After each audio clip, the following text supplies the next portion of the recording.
slow like your mama's mama. Vega full of that marijuana, I'm in full effect, it's no cause for drama.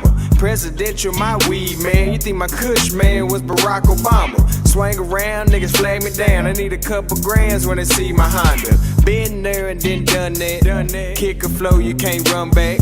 Crown Royal, my cognac. Fucked up and I'm on it. Disapprove of my tennis shoes. Now I pick and choose like it's win or lose. Want them J's, I'ma go online. I don't wait in line, I ain't the type of dude. Dress fresh like Steve Harvey, rolling Bob Marley, watching Family Feud. Reading a book on Marcus Garvey might tell you something that you never knew. Fuck the judge in McLennan County, 31 weeks I had the county blues. Shout out to my Uncle Bubba, had the Boss Caprice and it was candy blue.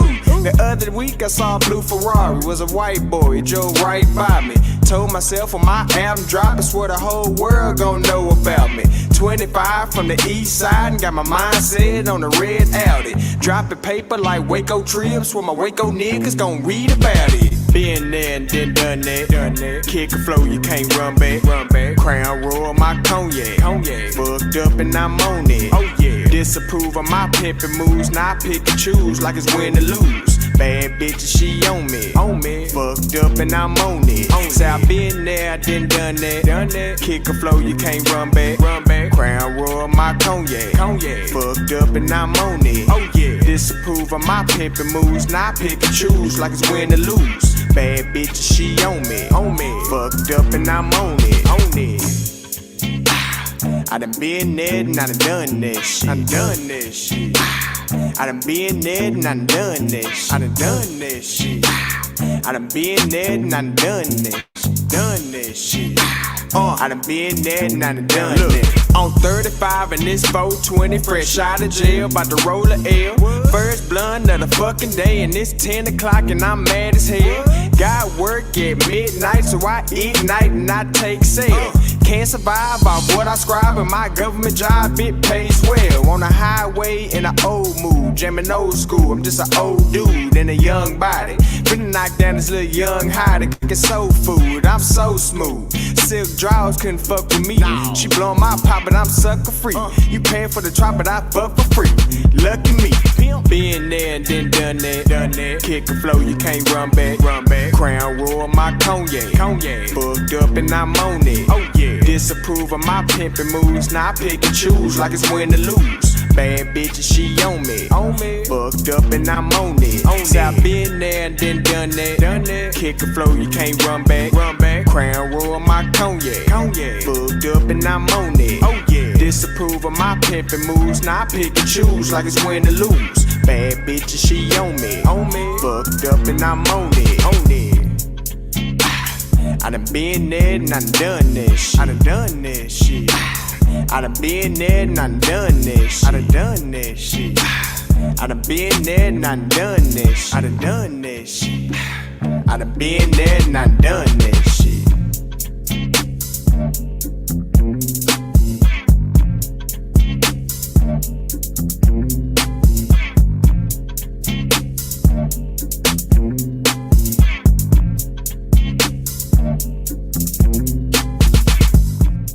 Dig this.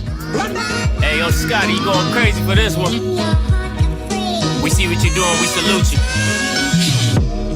Hey, let's get it started. It's Backpack Capital One. What's in your wallet? Got a call from my man A. Scott. I said I got it. Love that you highlighting all of these black colleges. Try to pay me for doing this. Look, bruh, if you don't get off my line with that foolishness, voice of the swag, pull up where you at, no cap. If the Brody is speaking the soft facts, my advice, tune in to every show. Captain Petty, but we know that the sergeants are with the smoke. Speculate, just tell me what is we doing. Get into it, okay, look, I'ma say this and keep it moving. My boy Scotty, man, he offered the leash. Black grad, paying college, I'm glad that he called me. Walking, cause we all been taught that talk is cheap. Even primetime knows Scott for the HBCU streets.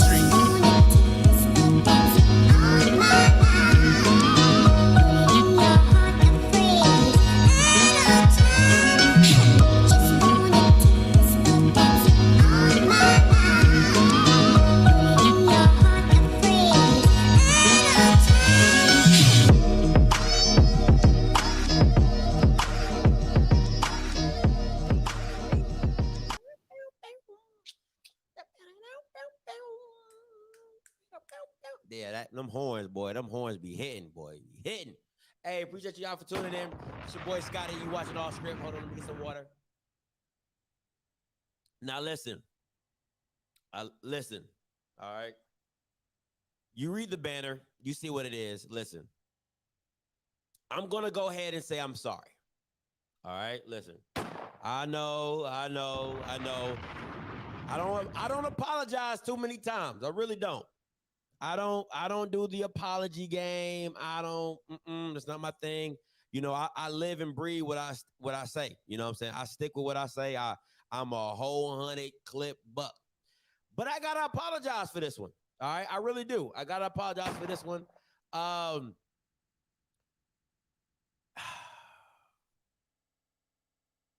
That QB battle was fair.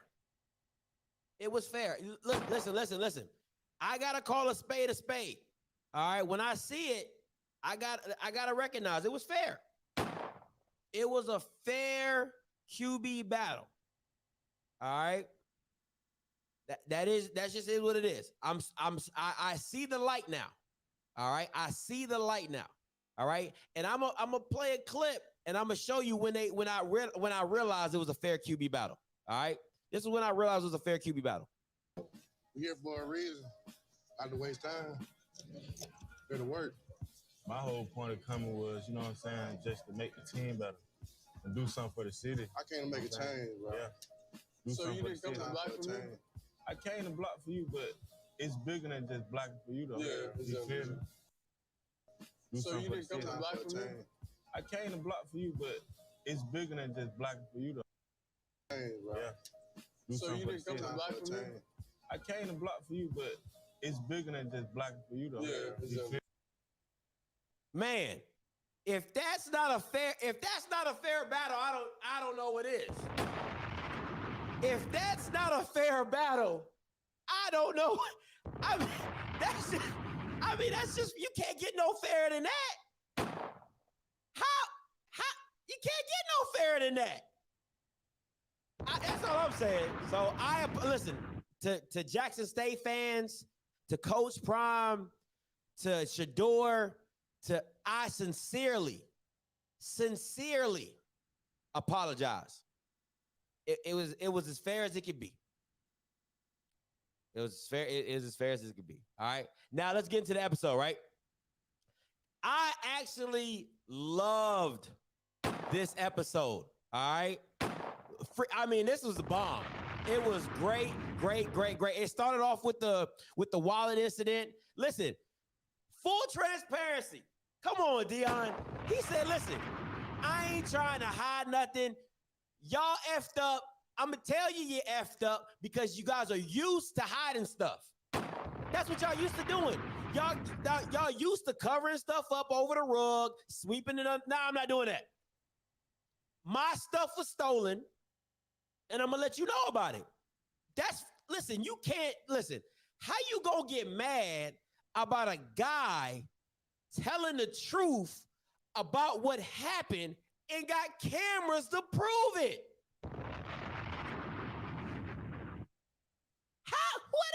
Where they do that at? Where do they do that at? You mad because he got proof that Bama's is stealing. I'm gonna put you on blast. I'm gonna put you on. If Coach Prime had done something wrong as a coach, you don't think they're not gonna put him on blast? The school ain't trying to take the heat for that. So why if I'm Deion, why am I trying to protect y'all? Y'all ain't trying to protect my stuff. No, but see, I guess this is where the problem occurs. Where I'm not a HBCU alum. I'm not I don't have SWAC hours. You know, I don't have the pontification of being an HBCU grad. Oh my God. I don't have that, right? So you guys would be like, you got to keep in-house. You got to keep in-house stuff in-house. You got to keep in-house stuff in-house. You don't talk about these things outside. No. We're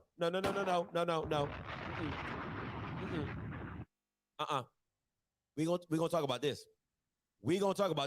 I'm going to tell you about yourself. I'm going to tell you. Then you going to come and act like my stuff ain't been stolen.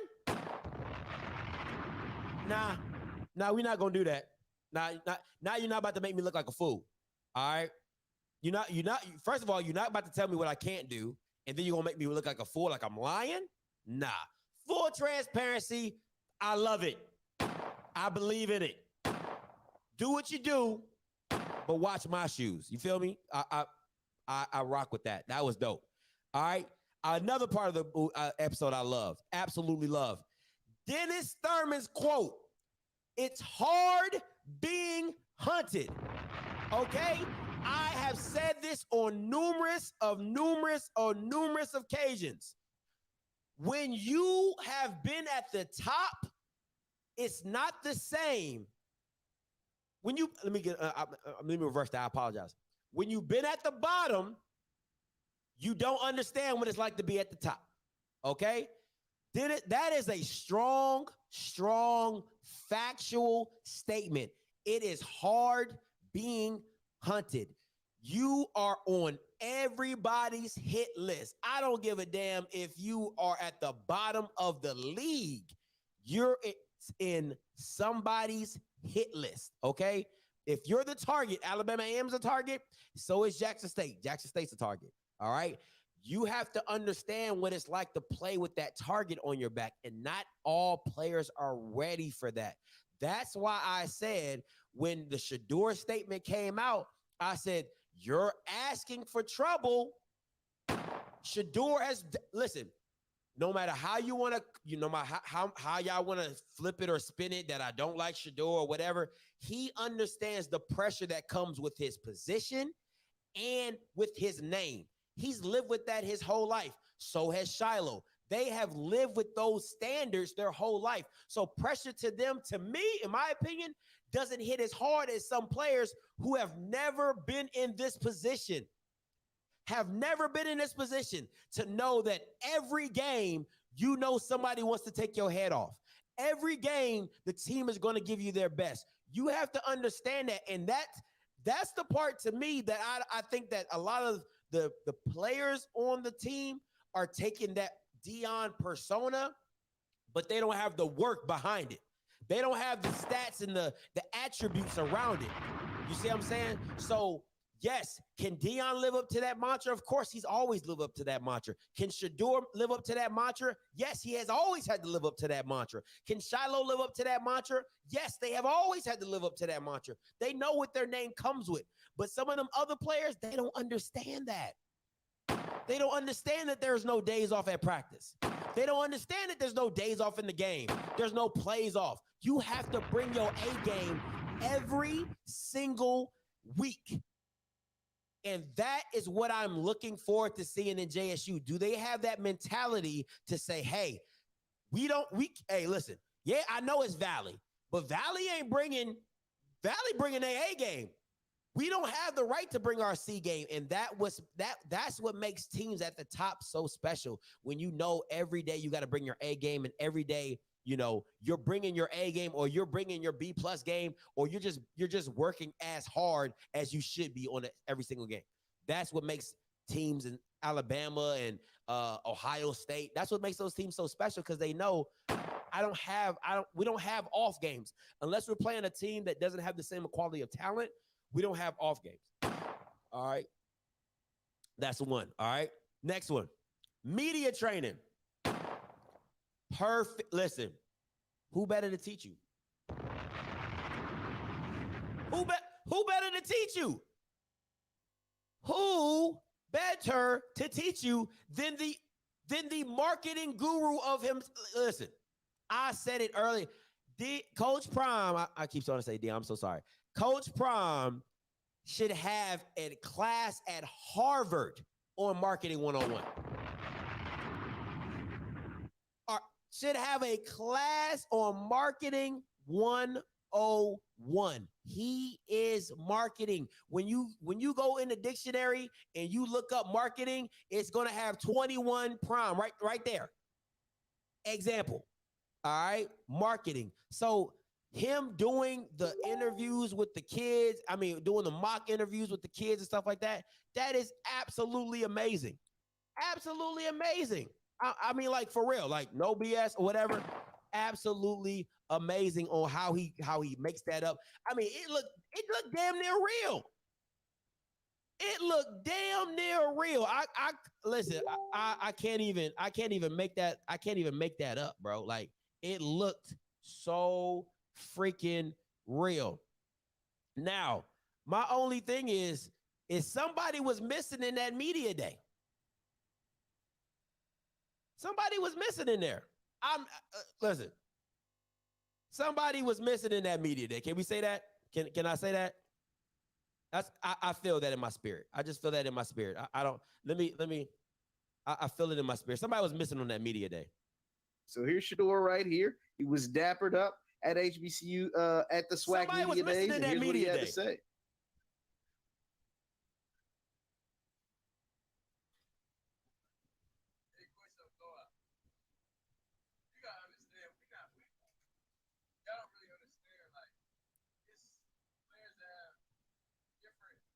You seen this interview. You don't even got to hear it.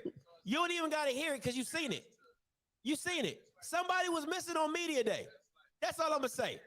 Somebody was missing on that day where they was practicing. That's all I'm saying. You know what I'm saying?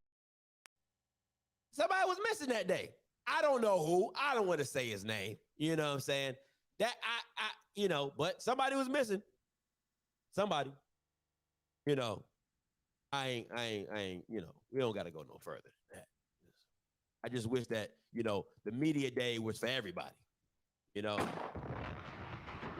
including freshmen, but that's just me. Sometimes, I could be a little harsh, I could be a little harsh. That's just, the name of the game, I guess, so maybe that's my issue. I don't, maybe my fault, my bad. That's on me. Somebody was missing. That's all. All right, next episode. Next point. The the Dylan Spencer and Tony Gray. Right? I'll say this. I love that they showed the interaction because that happens in locker rooms. That happens in locker rooms. All right. That just happens in locker rooms. That is what it is. You have conflict. You have disagreements. Fights, argument. It comes with a locker room. It comes with young men not seeing eye to eye on certain things about it. Just, hey, listen, if it went over your head, don't worry about it. It's like the Washington Post. If you don't get it, you don't get it. You know what I'm saying? It's okay. It wasn't meant for you. All right. So I love that they showed that interaction.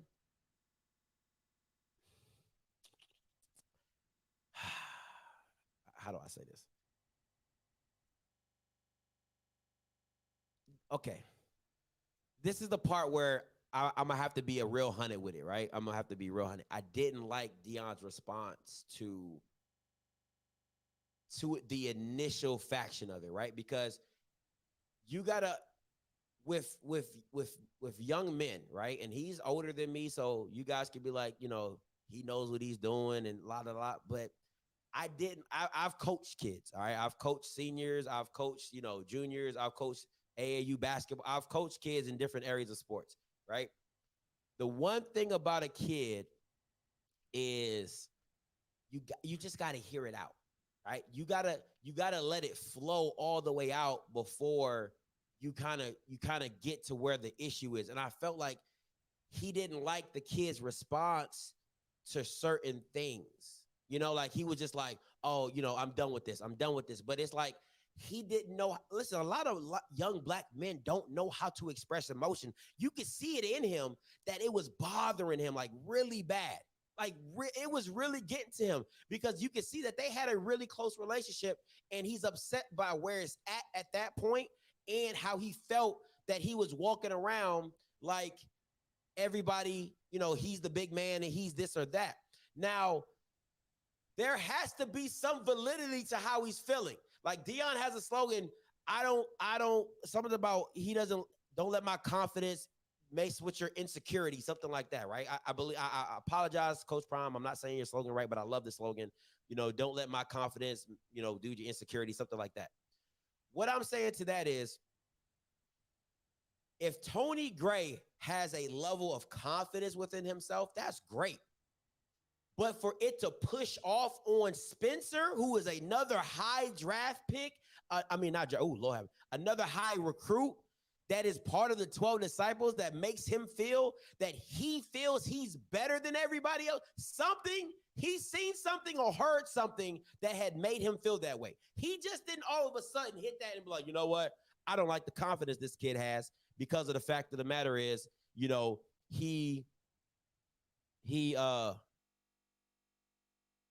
sorry guys, that he all of a sudden, I don't like him. He's seen something, he heard something that made him feel that way. But the process of dealing with those kind of conflicts is letting him get it out however he feels to get it out, because he speaks out. When he lets it all out, then you can navigate through his words and say it back to him and say, hey, this is what you just said. Tell me when you saw this, or tell me when he does this, or tell me when he did that, or tell me like those situations. I just feel that you gotta allow young men, especially young black men, they're not taught to express emotions. Like you're not taught that. You don't go through that process. A lot of times you're not sure. You see, he wanted to cry. He was so angry, he wanted to cry. He really did. You know what I'm saying? So just seeing that image, I love that they showed it. I just wish Deion was just a little bit more patient and spent with Spencer in how he got it out, because I felt he was real dismissive early. And then once Spencer kind of got it going and everything like that, you kind of felt that Deion was more receptive and he understood it. But I just felt like he had to give that man more time. You know what I'm saying? Like, just more time. That's all I'm saying. I love the interaction. I love that they stuck it out. And Tony Gray came back and expressed himself like, yo, man, like, look, you was here with me. You was doing this. We was this. We were boys. You know what I'm saying? And I think that's what really hurt Spencer to the core, was just that he felt they were boys, and now you really feeling yourself. You know what I'm saying? You really, really feeling yourself. And I think that would be my biggest concern with that one, that Spencer seen something or heard something that made him feel that way, and that's how he went there. All right. So appreciate it. All right. My last point. You know that boy want to play for the boys. He's, in the way he said it, he said, you know who I want to play for? I want to play for that star, baby. Come on, man. I want to play for the star. You feel me? That's what my man said. He said, I want to play for the star.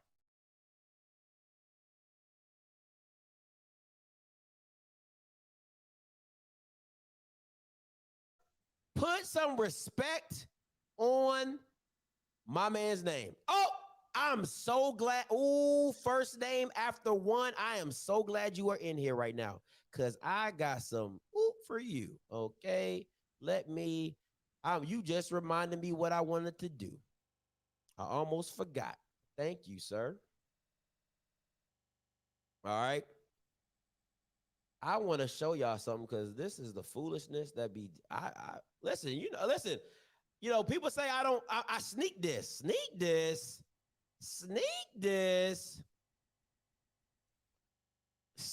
I don't even believe it. And first after one, it's not. You're not the brunt of this. I'm just saying, seeing your name may remind me of what it was, right? This is the finicky. This is the finicky of the finicky. What? This is the finicky. Yeah, finicky. Yeah, finicky points of Jackson State fans. Look at what this man said, bro. Look at it can't blow up. Let me see if I can blow it up a little bit more, guys. I'm sorry. Can y'all see that? There we go. All right. So this is during the time when they were arguing, right? This is during the time where Dylan Spencer and the other young man was arguing. This is what the comments are saying. He done. Cut him. I'm Deion. Cut that. Like, if these college players getting annoyed, they should be like, really? That's what you got from that? That's what you got from that? You want to cut this player because he is upset and how he feels about another player, I don't know how old he is, but you do not know how to deal with conflict. You don't know how to deal with confrontation. That is not life, my guy. You can't just cut people if they don't want to do this, and if they got emotions, and if they got a problem. Like, why? You can't do this. Like that's so childish, my guy. Now you gonna cut one of your best recruits, part of the 12 disciples, because of the issue that he has with another player? Nah, my guy. Nah, I can't rock with that. I can't rock with that. Not even a little bit. Not even a little bit. Let me see. See if I had something else I want to talk about. Yeah, at the top he says, cut him. We can get a better player next week. Come on, man. Like, what is we doing? Let me see if there was something in here. All right, that was it. Yeah. I just want to make sure I got that point across. That was it. Hey, Mr. Ford, I'm about to come to you. Be close to the phone line, all right? Be close to the phone line.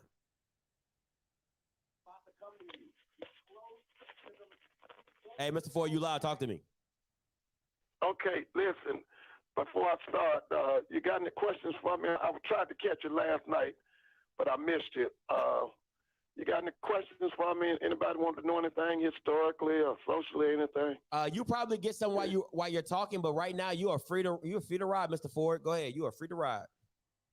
Okay, you kind of called it right when you said that Dylan Spencer but the young man, you put him in the pros. I think you got that right. And that other kid, too, is going to get a shot. But you're talking about, those are day-to-day problems with any football team. I coached for 10 years. Mm-hmm. And coaching a football team is like having a family. People are going to disagree, but you got to have influences in the family, especially leadership among the players that can smooth over or can help them get over those disagreements. Okay? Mm-hmm. That's why a lot of teams have a leadership council. When I coach, we always had a lead. We had one player from the running backs, one player from the offensive line, defensive line, the linebackers, the DBs. You had a representative, and the coaches would meet with them, and we would work out any problem. The best teams I've ever worked with always had good player leadership, and that's what they need on that team, and I think they're going to get that. Now, that stuff you said about that Aubrey Miller kid, that kid is the truth. I'm going to tell you now. Now, listen, I love that other linebacker, the one that's from, what's that kid's name? Number 40. What's his name? Talking about Keontae Hampton.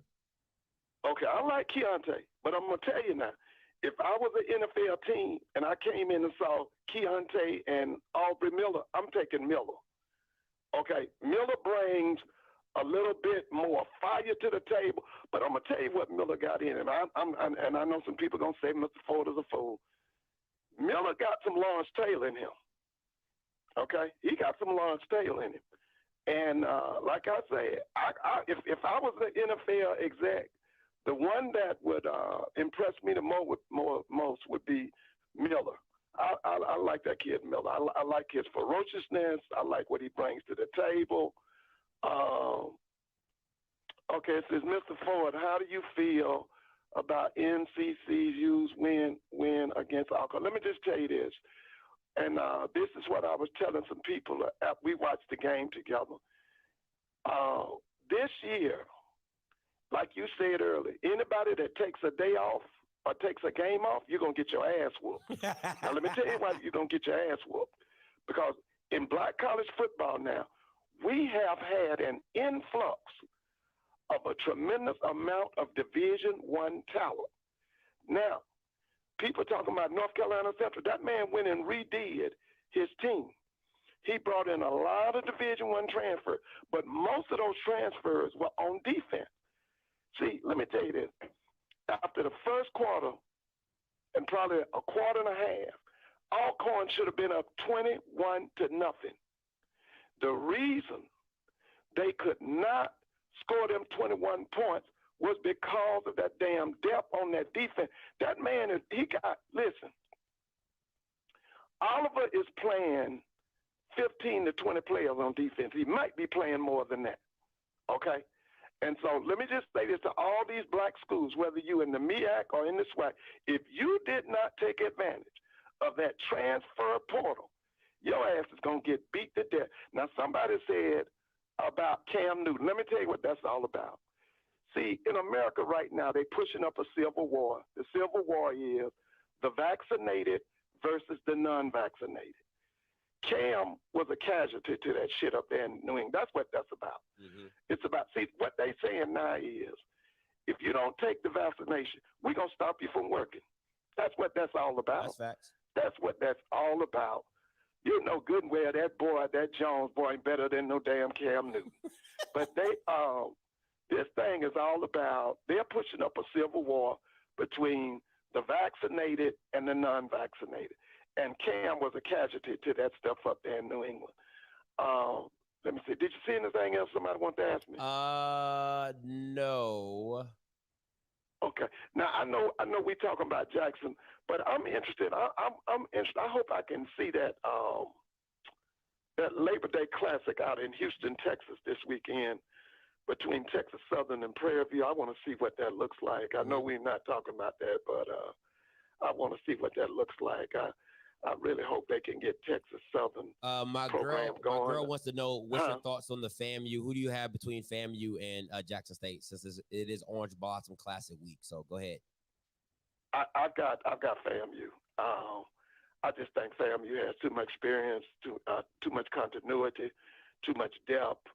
I think that Deion is inexperienced when it comes to Willie Simmons. Willie Simmons got a lot of skin in the game.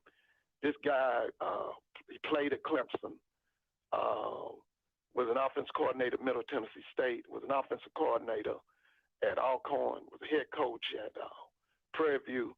Now he's head coach at Florida A&M. Deion's a novice. This is Deion's. He likes to say this is his first year. Mm-hmm. But Deion is still learning, baby. And you're going up against one of the young, bright minds in American college coaching right now when you face Willie Simmons. So I'm going with Willie Simmons. Okay. Well, anything? That was. Yeah, somebody said, Mr. Ford, who do you think Mississippi Valley will upset this year? You know what? That's what I want to see. I think they could get Texas Southern. I tell you who else. Y'all get mad for me for talking about it. But now, don't be surprised if Mississippi Valley upset Alabama State. He doesn't rise to the occasion. They're mediocre. You know, they don't come to play all the time. Okay. Well, somebody said Mr. Ford smoking Black and Mild. I don't smoke it all, and I don't drink. Hey, Mr. Ford, somebody wants to know your top 5 HBCU quarterbacks of all time. Woo. Okay, let's go to Eldridge Dickey at Tennessee State in the mid-'60s, came out about 67, 68. The guys at Grambling, James Shuck Harris, left Grambling, went to the Buffalo Bills. From the Buffalo Bills, he went to the Los Angeles Rams. He retired out San Diego Charger.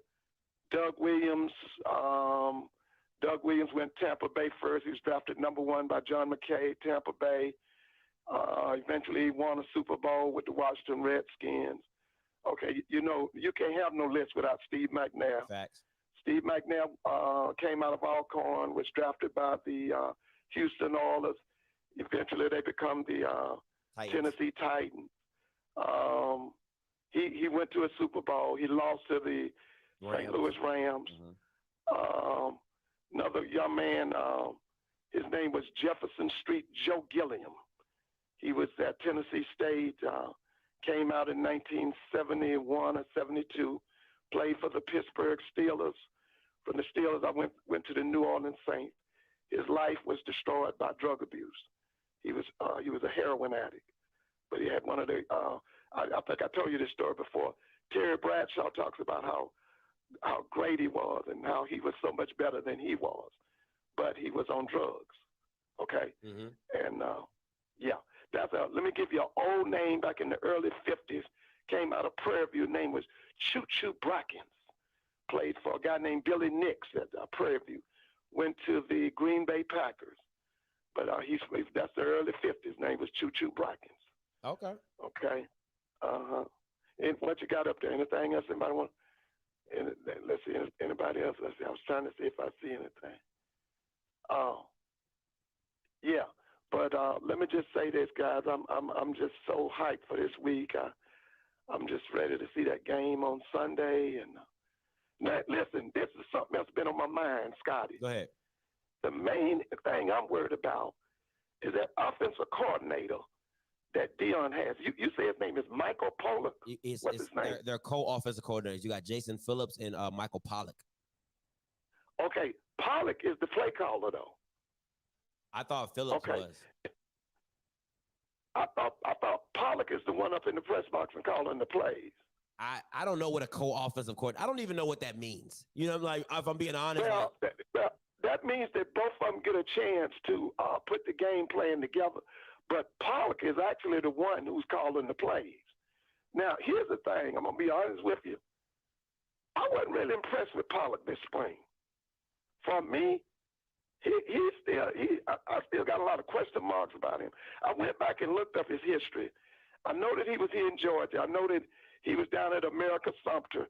That's the home of Jimmy Carter. Mm-hmm. That's where America Sumter is. And he was fired because he kicked the kid. And I know that he worked over in East Georgia, where Garrison Hurst is from. He worked in his hometown. He also worked at Grayson. That's a powerhouse school up here in the Atlanta area. But I think that he's the person I'm going to be watching the most. Because I'm going to tell you right now, if he's not up to snuff like you say, if he don't come right, he's going to get exposed. Because I'm going to tell you now, I wasn't impressed with his play calling during the spring. I really wasn't. I wasn't. I wasn't agree with impressed you. with him. I agree with you. I just think that you know their whole mantra was we weren't trying to show much. You see what I'm saying? So, but hey, Mr. Ford, I appreciate the call. Go ahead. Okay, but let me just say this, Scotty. But your ass, if you step on that field, you're trying to win. That's true. You're trying to win. But now. even in I think I think Coach Prime took it as a preseason, if I'm being 100% honest, because he was just looking, he was just looking at evaluated the players that he had. So I'll give him a pass on this one. Oh, but come Sunday, I'm gonna be. Well, listen, are you gonna do the after game like you did at the game in Atlanta? You know it. I'm trying to find a place in Miami to do it live. So if anybody on here knows anybody that I can do it at, please let me know. Yeah, because I'll call in after the game. Most definitely. I'm definitely doing a live show. I'll call in after the game. All definitely. Right. Too easy. And look, thank you so much. Anytime, y'all have a good evening. You too. Bye-bye.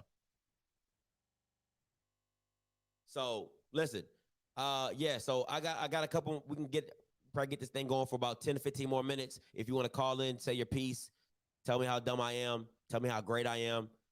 Yes, I am going to Miami.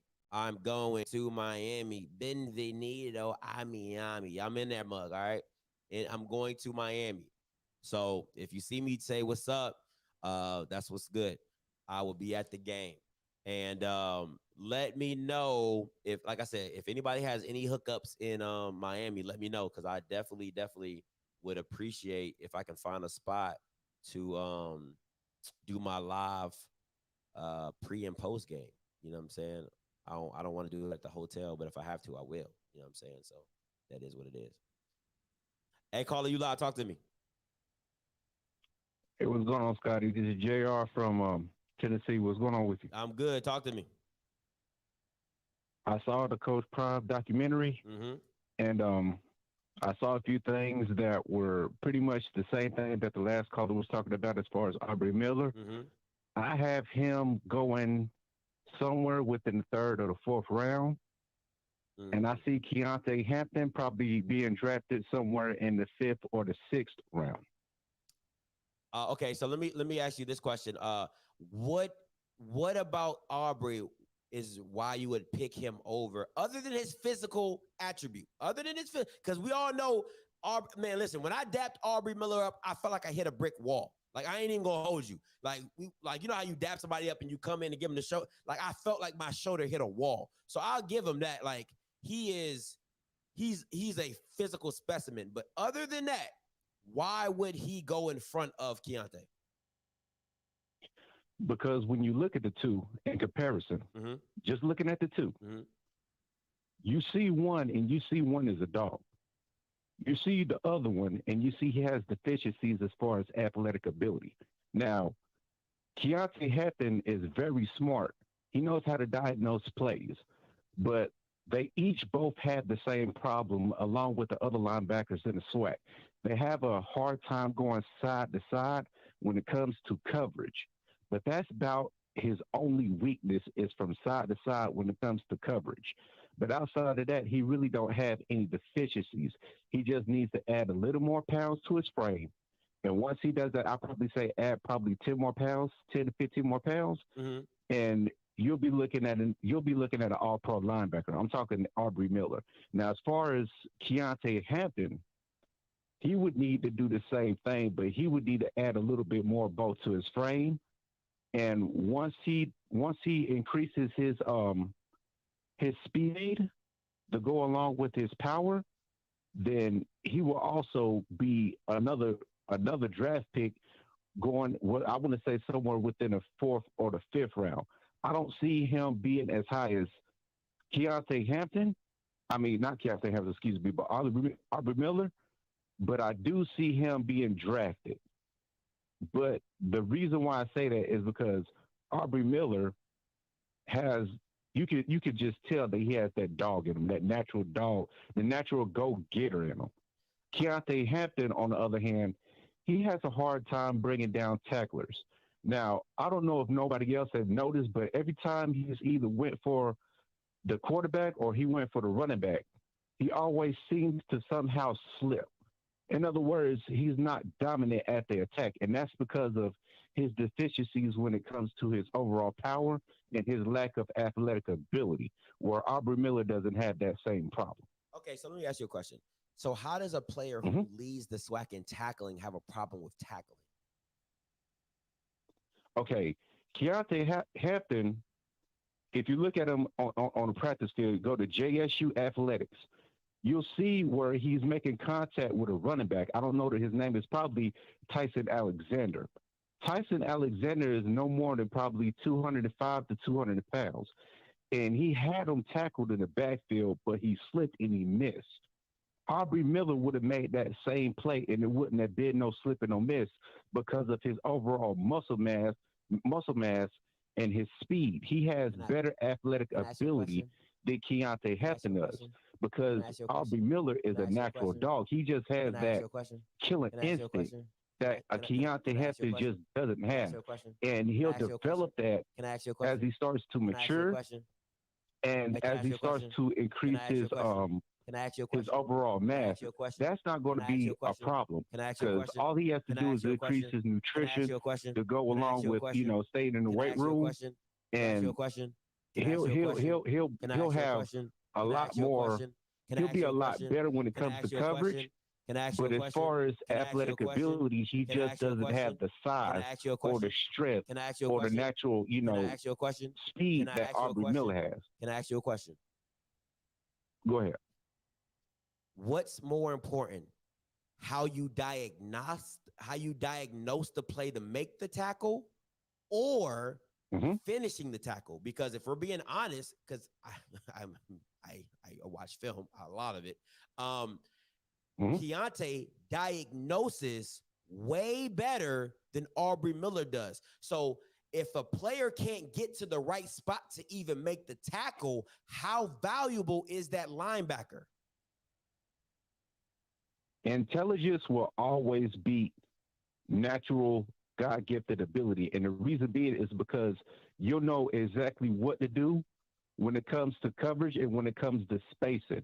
And you'll have that natural timer inside of your head to know when to, make a play and when to back back. With that being said, say it again. Answer the question. Just answer the question. What? I did. I just said that intelligence. Keontae Hampton's intelligence is what keeps him in the game. But Aubrey Miller's natural power is what helps him dominate the game. There's a difference in between someone that has intelligence and someone that's naturally God-gifted that has the dog in him. I'll give you a perfect example. Name a game he dominated. Say it again. Name a game he dominated. I'm not speaking French. Name a game he dominated. Name a game. He wasn't able to dominate. He wasn't able to dominate in neither or the linebackers. I'm talking about linebackers in general. So what are you talking about? The reason being is because they have problems. Oh my! Listen, bro. They have problems when it comes to trench play. In other words, the reason why he wasn't able to naturally dominate like he should is because the line. You're making more excuses than Donald Trump right now. You said he can dominate a game. I'm asking you a question. Correct. When has he dominated? Then you hit me with, oh, he hasn't really dominated a game because his athletic ability wasn't fully shown. If you're great, if you're good, you dominate. You show up. You show up. Linebackers, hold on. Linebackers and safeties have to have the coverage, have to have natural ability. That's correct. They can dominate, but they won't be able to dominate if the line doesn't do its job. In other words, it all reflects off the front four or the front five that's on the line going against the offensive line, because the SWAC in general is HBCU football has a problem when it comes to trench play. But everywhere else they dominate because of natural God-gifted ability. So what is the reason why Aubrey Miller wasn't able to dominate was because the trench play was weak. Rasheed Lyles, number 93, he was a defensive lineman. I don't want to hear that. Was getting destroyed. I don't want to hear that. We're on linebackers. I don't want to hear that. What about Keontae? What is Aubrey Miller's weakness? Tell me that. What is Aubrey Miller's weakness? Tell me that. Aubrey Miller's weakness is, again, coverage from going from side to side. All linebackers in the SWAC have a problem with side-to-side coverage. The reason being is because of the deficiencies on the offensive line and on the defensive line. HBCU football has a problem when it comes to trench plays, which they have fixed this year because of the incoming transfers. That's why Florida A&M is better. That's why Jackson State is better. And that's why Alabama A&M is better, because they both have increased. Stop talking. I'm going to ask you this one question right here. Do linebackers ever get touched by offensive linemen? It's a yes or no question. I don't want to hear no freaking soliloquy by you. It's a yes or no question. Do linebackers get touched by offensive? Okay. So are you not taught to engage and shed? That's part of life. That's part of being a linebacker. You engage and you shed. That Aubrey Miller did a horrible job at that at Alabama State. They exposed him. They ran off tackle any chance they get, but he's just so great. He's just so great. He's so great that Jackson State moved him against the Southern game to defensive lineman. He's just so great. My guy, watch more film and then call back in. Thank you. Hey, caller, you're live. Joe. What's up? Bro, I got a rant, man. That last caller you just had, bro, let me tell you something. This is Zoe, man. What's up? Keontae Hampton, as a freshman, led the country in solo tackles a game. That's why he became a freshman All-American. Now, I'm going to say this in regard to him getting drafted. I believe Aubrey will get drafted higher. And I think we all in agreement that Keontae has a chance of getting drafted. And I think we kind of all pretty much see him get drafted in the later rounds. But I think with the good tape, as well as what he could do after the season, because Keontae's only problem right now, in my opinion, is his measurables, i.e. his size. Yeah, his size. Yeah, I think once he gets his size straight, and because the tape doesn't lie, but if he can get some size, get a little bit of bulk on, I think, plus what he could showcase in pro days, I think that's a chance he could help himself to get up to possibly being in a 4th or 5th round. I don't see him getting drafted higher than 4th, because there are plenty of guys that have good tape like him that still go in the later round as a bargain. And they have measurables. Now, yeah. Yeah, exactly. Now, to the last guy who's made this idiotic statement saying that the SWAC doesn't have linebackers have horrible sideline to sideline play, that's lunacy at best. I can name linebackers at Alabama. They aren't great in coverage. That's a well-known thing because linebackers genuinely have a problem covering guys in the slot. It's not a ton of outside linebackers who can cover receivers and also cover a ton of running backs. Mm-hmm. So the ones who can, they're getting drafted in the first and second round. Because that's where the game You is don't going. have 40, 50 linebackers that's great at that. Facts. So that's lunacy at best. And also, when you talk about Aubrey Miller and Keontae Hampton, guess who led the team in tackles last season in the spring? Keontae Hampton. Keontae Hampton. It's not even, it's not, this is my thing, right? We understand, like, and I'm gonna break it down because I see Tut in here. He thinks he's all world football knowledge, but does Christian Clark make Bubba look better? Yes. Because you have to block, and this is Alabama State. If you don't know who I'm talking about, it's the nose tackle from Alabama State. No, I'm familiar with the team. Yeah, Christian Clark, Bubba is good on his own. Christian Clark makes him better. Exactly, because he always needs a double. So they're not able to push up and shift off and get to the second line because they got to focus on Christian Clark. That allows Bubba a little bit more free play. I get that. But you still have to diagnose the play. That's the key about linebackers, is how play recognition. That's what makes Luke Kuechly so special at Boston College, because his play recognition was amazing, matching with his speed. Play recognition for a linebacker is huge. Reading keys, understanding what a defense is trying to do to you is huge. So let's not just take in the fact that you got a defensive lineman. Yes, not all defensive linemen are going to be great, but at the key core of a linebacker is play recognition. And Keontae Hampton is superb when it comes to that. Aubrey Miller has work to do. And then on top of that, when he stated about the SWAC having horrible trench play, by and large they do, but not to a man. Everybody knows when it comes to talent, the SWAC is good, always has been outside linebackers, receivers, safeties, and tight ends. We've always had that. Now, granted, we won't down the line have great linemen individually, but we'll have, two good linemen. The rest may possibly be scrubs or just average at best. Yeah. But to sit here and say we have horrible trench play, no, we don't. Armstead got drafted in the first round. Guy from Alabama State gets drafted. It's not consistent. Yeah. But we have it. Yeah. But guess what?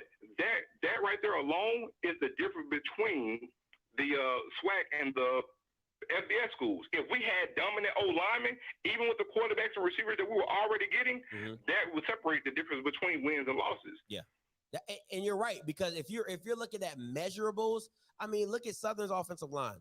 Like it's comparable. It's comparable to a group of five. You know what I'm saying? It's comparable. Even Alabama A&M's is comparable to a group of five. I'm not saying they're Wisconsin. I'm not saying they're Nebraska. I'm not saying none of that, but they're very comparable.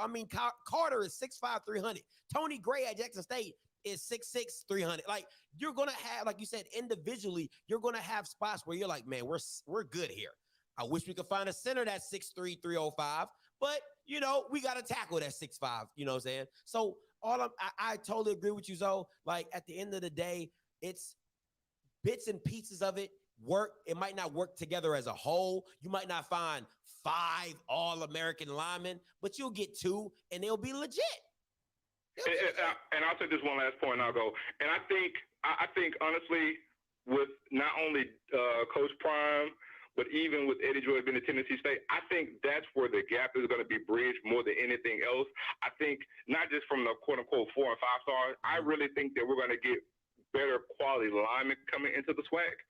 And I think that's going to be the new thing that's going to actually carry us on, down the line in 2022, 2023, and 2024 with the better play. Because we've always had the talent. Everybody knows that. Facts. But I think that's the thing that's going to separate us to having good play going down the future. Hey, man, appreciate the call. Anytime, my guy. Real talk. All right, man. Later. Peace. Listen, if you're going to call in, and I don't even care if you don't agree with me, all right? I really don't. I really, really don't. But you got to have the dialogue. That's all I ask. If I say, hey, can I ask you a question? It's because I don't want to lose my train of thought when you're going on your little 5, 10, 20-minute rant. That's why I have to cut Malcolm off every now and again. He be going on some rants. You see what I'm saying? So if you're going to call in, understand I'm going to ask questions. I don't care that you disagree with me, because I'll happily give you my point of opinion. We can agree or disagree. But my thing is this. Get to the point of what you're trying to say. Let me refute or rebuttal what you're going to say, and let's have a dialogue. Please and thank you. That's all I'm asking. So you hear what I'm saying. So if I hang up on you, don't say I didn't warn you. Okay? Hey, caller, you loud. Talk to me. Yo, what's going on, brother? What's this good? Galloway from Killeen. Actually from New Orleans, retired here in Killeen. But a couple quick little points, man. When you was asking Mr. Ford about the his top five, I don't know how Willie Totten did not make that list. Ooh. And Willie Totten, man, set 51 records. He had the Heisman year that Jerry Rice was supposed to win the Heisman. Just look at his stats and look at Jerry Rice's stats, and then you look at Doug Flutie's stats. And I don't care about, they played Miami and Doug Flutie threw the Hail Mary and that caused him to win the Heisman. But I was like, nah, man. Anytime I think of HBCU football, when it comes to quarterback, I'm not saying Steve McNair is not number 1A, but Willie Totten is the king. Man, listen, and I met him. I went down to the HBCU mega camp and I met him, right? And he came up to me. He was like, "Hey, Oscar, how you doing?" I was like, talking to him. I didn't know who he was. If I'm being, I ain't gonna even lie to y'all. I didn't know who he was. Somebody had to tell me who he was. I really didn't. So I'm lying. Okay, somebody told me who he was before, and then when he was walking up to me, I was like, "Oh shoot, that's Willie Totten." You know what I'm saying? When he shook my hand, man, I thought I was about to cry. He has some bear mitts. Do you hear me? He engulfed, man, he engulfed my hand, crushed it, and I was like, "Nice to meet you, sir." Like, because my hand was hurting so bad. I'm a city boy. My hands are soft. I put cocoa butter on them to keep them moisturized. Like, I'm not, he looked like his hands felt like he had been throwing hay for his whole life. You know what I'm saying? But that's just my little quick story meeting Willie Totten. He's a cool guy. He saw my interview with TJ Goodwin. He said he likes what I'm doing and keep doing what I'm doing. But he was cool. But man, let me tell you, that man's hands is unreal, unfreaking real. But go ahead. Yeah, he was the first quarterback. I know it was probably more before him, but he was the first quarterback that I really remember where the NFL just never really gave him a chance. I'm like, look, dude, this dude threw to Jerry Rice. I said, man, and I believe it was the game against Valley against it was either Valley against Alcorn. And they played at the vet in Jackson at the stadium there in Jackson. And that game had the attendance records for years. I always tell people, I said, you got to go back on YouTube and look at how many people was actually at that game. And that's when the SWAC football was SWAC football that you could not touch on a Saturday. And it was like, you had quote unquote D1 scouts out there looking, trying to figure out, hey, where can we get some of these boys from? And then, like I say, the rest is history after that. They came down there with that money. But what I wanted to talk about was the documentary with Deion. Yeah. Maybe I missed it, or, when I go to colleges, because I go to quite a few of them, I teach GED classes for second chance students. It's called Adult Alternative Education. So I take them to college classes around. And, when you walk on a lot of the PWI campuses, the first thing they really try to show you is how big the athletic facilities are. And then you see what I've seen in quite a few of them. They see all their Heisman Trophy winners, and they got this Ring of Honor. And they got all these folks, and most of the guys in the Ring of Honor are young black men. And I'm like, damn. So every time I go to HBCU campus, I'm not saying the sports facilities are horrible, but they need a lot of work. I'm like, where's the Ring of Honor here? Where's these big plaques? Where's these huge statues? Because if you go to the University of Auburn, you see a statue of Cam Newton and Bo Jackson that make, I'm only 6'1". So those statues make me look like I'm a little person, like I'm 4 feet. And I'm like, when I'm watching the documentary, I was like, maybe this wasn't about more Jackson. Maybe this was more about him. Because I was like, I want to see more of the campus, because that's what I really wanted my kids to see. I'm like, look at this, man. This person looks just like you. This is what you can do. Because there's a lot of that where quick question. They see. Quick question. Question for you. What's the name of the documentary again? Prime Time, wasn't it? It's called Coach Prime. But okay, that tells you what the documentary is about. It's not called the Rise of Jackson State. It's not called, the grind of the team. It's called. I got you. Okay, I just want to let that be known. Okay, go ahead. Yeah, but what I'm saying is, and I give Deion this. Deion is a marketing genius, but I really want the marketing to be more towards that university. Like you kept playing that kid, kept saying this, about him blocking, and the kid said it's bigger than blocking for you. I really believe them kids want to believe in Jackson State. I really want to believe it. I hope they do. Because I'm like, dude, if y'all don't believe in, the school itself, it's kind of hard for you to believe in the football program. But maybe I'm wrong because I never played D1 sports. Now, I've watched them. I took my talents to the Marine Corps, did my 20 years there. So totally different, subject. But I believe that, I believe in what I did for 20 years. And I hope those kids can believe in that school and their football program for 4 years or 3 years or whatever it may be. Let me say something. So that was just my main thing about the documentary, But like I said, let me say something before I let you go. What's that, brother? Let me say something before I let you go. Right. So this is my point, and I don't think a lot of people noticed this in the documentary. When Dylan Spencer got upset, right? And nobody was listening to him. They was dismissing him like, yo, get out of here, whatever. He said something very profound that I think a lot of JSU fans need to be very cognizant of, right? He said, I don't have to be here. I don't have, he kept saying that. I don't have to be here. I didn't have to come here. He said, that's the exact words that came out of his mouth. He said, I don't have to come here. So all I'm telling the Jackson State fans is be very wary. If things do not go a certain way, if things do not fall, if adversity hits Jackson State at the wrong time, at the wrong moment, you're going to have a lot of transfers that feel that way because they're going to feel like I gave an opportunity up to go somewhere big that now I'm here. You see what I'm saying? Like, yes, it sounds nice when you're here, and you're like, yo, I'm doing this. It's bigger than this. And it's bigger than that. It's big. Yeah. When you're winning, it's all good. It's bigger than this. We trying to put HBCUs on the map. It sounds good, but are you willing to go through the trials to make that actually happen? That's where you see your character at.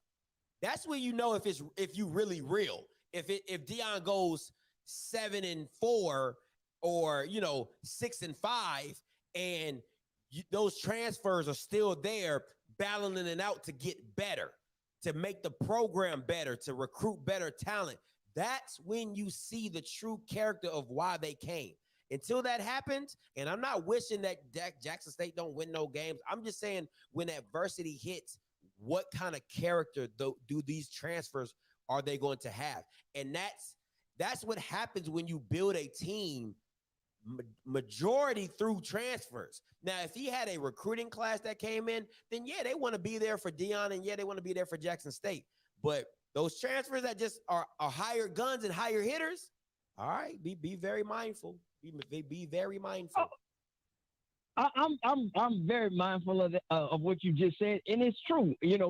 Now I personally think FAMU is going to beat Jackson State. Yes, I do. Now I'm rooting for Jackson State, but FAMU is one of those teams, man. Where I watched a couple years ago, Southern went down there with that same swag, like, oh, we from the swag. And FAMU damn it ran them out of Tallahassee. I mean, it was bad. And I'm like, man, these dudes, FAMU is one of those schools that put a whole, back in the good days of black college football, they put a whole bunch in the NFL. They got a whole bunch of Hall of Famers too.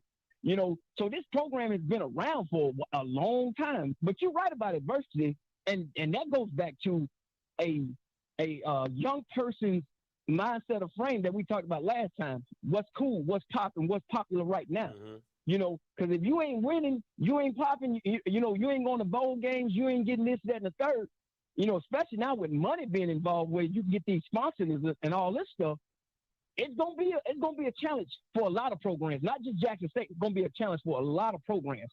But I'm hoping for the best for Deion, Coach Prime and Jackson State. Hey, but hey, All right, appreciate the call, my guy. All right, brother. Hey, you live? Talk to me. Turn your background down. All right, Scotty. Turn your background down. All right, it's down. Can you hear me? Yeah, I'm good now. What's up? Talk to me. You hit the ball out of the park on your comments a minute ago. That question that I asked, who had the most to lose with the first game conference loss, you just took it to the next level because I'm a big Coach Prime fan. I'm in Atlanta, Georgia, and he changed the game for African Americans when he came to Atlanta, which we had never had a black star like that before him. And now he's doing the same thing at Jackson State. Shout out to Dr. Doris Ginn, the oldest tenured instructor at Jackson State, a close friend of my 92-year-old mother. Woo! But if Jackson State goes 6-5 this first year, will the fans, will the students, and everybody else still support the program? You know, I think Coach Prime is good fit for Jackson State versus my alma mater, Southern. If he came to Southern and went 6-5, we'd run him out of town. But Jackson State has received him, and I'm pulling for him. But as the last caller said, FAMU is no joke now. Your thoughts? Listen, and I'm not gonna give you my Orange Blossom Classic. You know, I can't. I do that on Friday, so I'm gonna do it on Friday. So I'm gonna drop it on Friday. But I agree with you that I think Jackson State Jackson.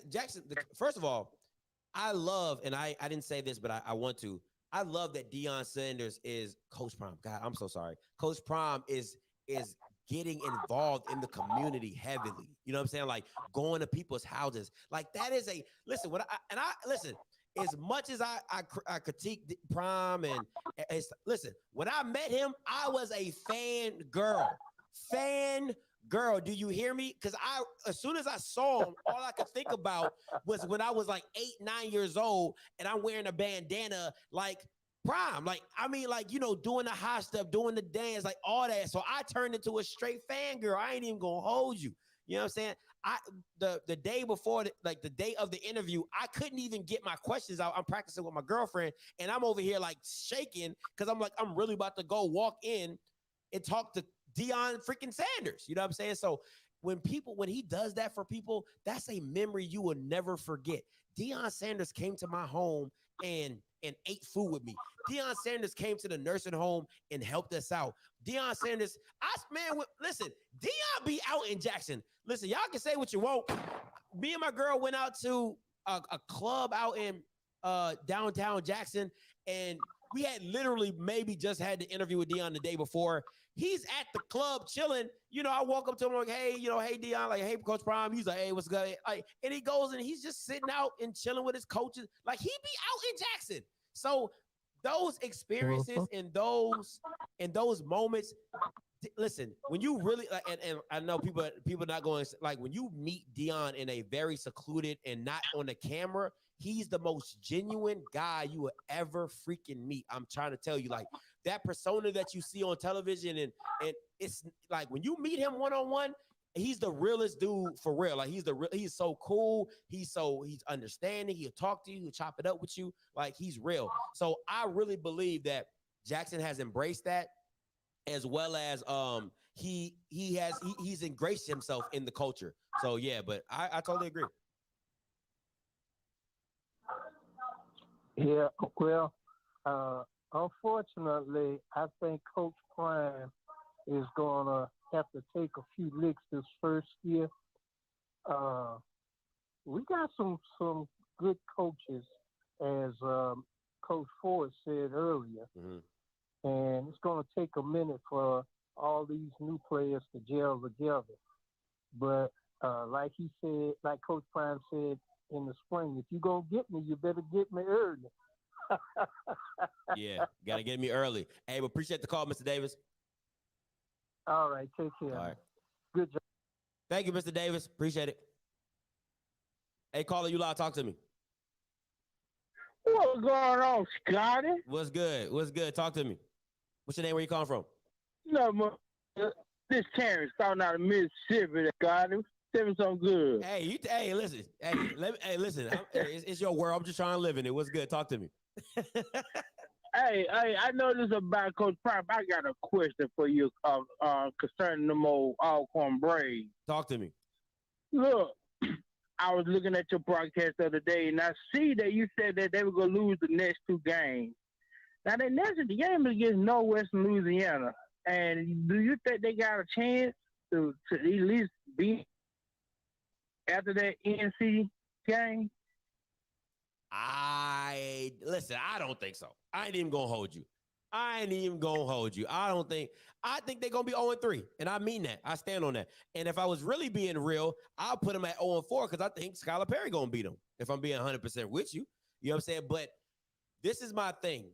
It all depends on what Felix you get. If you get a confident rhythm throwing Felix, you're in trouble. And I said that way before the season started. I said Felix is a rhythm quarterback. If he gets in a rhythm, it's a wrap. You're not gonna stop him. You know what I'm saying? So if they can get him under control in that rhythm, run the freaking ball, you know what I'm saying? They have a shot to beat anybody. And you can talk about their D-line, you can talk about what it's not or what it is, but if you can control the clock and run the ball and your quarterback make big time, because Felix can make the big time throws when he needs to. You know what I'm saying? So if you can keep it very simple, keep the game simple in front of you, keep it close, Alcorn is always going to have a chance. Real talk. Alcorn is always going to have a chance because you got a good quarterback. And if you got a good quarterback, you can make it work. But they're going 0-3. But they're going 0-3 though. Go throw about 2 touchdowns. I think Shador gonna throw about 2 touchdowns there. What you think? You're gonna have to wait till Friday. You're gonna have to wait till Friday when I drop the video. Well, hey, I'm gonna be watching you, man. Hey, Scott, I'm glad you missed you, brother. Hey, appreciate it, my guy. Thank you so much. Be blessed. You too. But I've never heard of a library saying it's 7 days. Hey, caller, you live. Talk to me. That says a lot to me about Easter. Hey, what's up, man? Hey, listen. Wait. Before you go, you are a very long-winded caller. I need you to get to the point because you'll be on here like lollygagging for real. Hit me with your point and let's. I got you. Oh yeah. All right, let's get it. Let's go. Now you good. Yeah. All right. So here's the thing, man. It's gonna take 4 games for some of these guys to get good film, for them at a minimum to be graded out if they're NFL caliber. You know, so that means if they're gonna go to the regional or if they're gonna come invited to the actual combine. With all that being said, I mean, dude, some guys are projecting a little bit higher than others, but yeah, you know what? This first game is everything for all of them, for both teams. Mm-hmm. And I'm gonna tell you this right now. I can't wait till tomorrow because you know what? Some of these dudes in this comment section with their sensitive, soft, tissue-filled selves, I'm coming for you tomorrow. Hey, that's what the Wild Out Wednesday is for. That is what Wild Out Wednesday is for. Hey, listen. Also, I love what you said about the game 1 being everything. And when I say everything, I don't mean that it's the end all be all to your city. I mean to your season, but this is a game where you get exposed. You know what I'm saying? Like if you go out and ball, you gonna be on everybody's talking point. If you go up and you put up a dud, you gonna be on everybody's talking point. This is not the game. If I was a coach and I was in front of my team, I'd be like, this is not the game you do not want to show up on.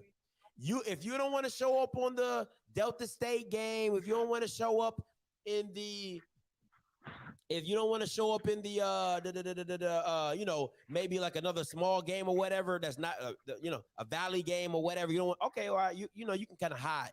This game, you ain't hiding. This game is different. You can't hide. You cannot hide in this game. Absolutely not. You cannot hide in this game. Hey man, appreciate the call. Yep. All right, peace. All right, so you gonna keep playing with that score. You're gonna be looking like Alcorn fans. Keep playing with that score. I'm telling you right now, y'all not gonna like it. Hey, caller, you live. Talk to me. Hey, what's up, Scotty, man? What's good? Peace and blessings to you, my brother. Thank you, sir. T-Well coming out of Nashville. Hey, brother, what I'm speaking on, it kind of has something to do with your topic, but maybe not, but it does tie into it. And fire was kind of lit upon me this morning when I was listening to a sports talk show here locally and an interview that was taking place. Let me tell you something.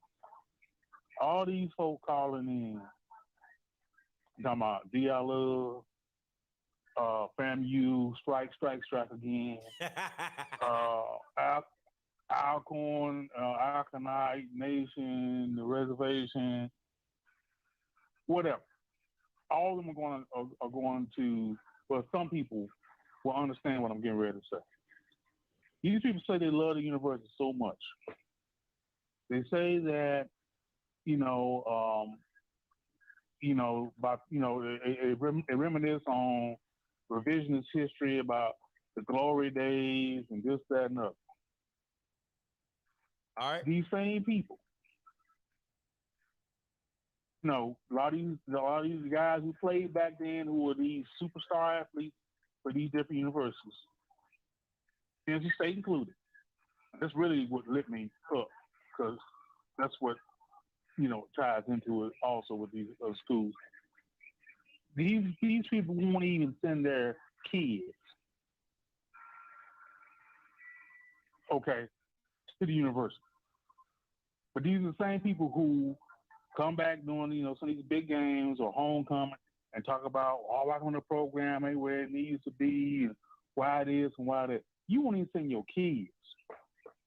You can't even influence your kid. I understand your kid, when they get 17, 18, that they have their own mind and you want them to let them make their own decisions. I'm not really just too much dogging on the kids, whatever. You know what I'm saying? They go to some of these big programs and, they see 10,000 feet square. All right, hold on. Conditioned facilities and hold on. Okay. I need you to tie this up in a bow so I know what you're talking about. All right. Are you saying that people are complaining? It's a couple of former players with TSU. Okay. I'm not going to put their name out there. They have kids going to other universities. Okay. One going to Memphis, one going to Boston College. Okay. Okay. That's all they're going to put out about that. But isn't that their choice though? Face the same issue where it be FAMU. Isn't that their Alcorn, choice though? They all got former players that got kids of age now. Isn't that and their these choice? The same though? guys that come back doing homecoming. Talk all this, whatever. Rocking the program ain't this, that, and other. Whoa. Sir. Is that not the child's choice? Yes, it's his choice. So what's the problem? But I'm not talking about the kid, but I'm talking about the former player. Don't you come back and complain about whatever when you can influence your kids? What does that have to come do? To the school. Listen, holding somebody accountable has zero to do with me and my family. If I went to Jackson State, if I was an all-world Jackson State running back, I can go back to my school that I put my time and effort into and say, you're not doing such and such. I don't care. That has zero to do with my son or daughter going to the school. And matter of fact, I might not send my daughter to that school because I'm holding you accountable. You don't want to change. So no, don't go there, baby. Go to somewhere that you feel comfortable going to. That you can't blame. What? You're holding the wrong person accountable. Look, I'm not blaming the kids, Scotty. You're holding the wrong person accountable. No, listen to me. You're holding the wrong person accountable. The player gave his time to the school. The player did that. I gave my body, I gave my time, I gave my effort to my alma mater, and I'm coming back to tell you, you need to do better in this area. That has zero to do about my kids coming here. Okay.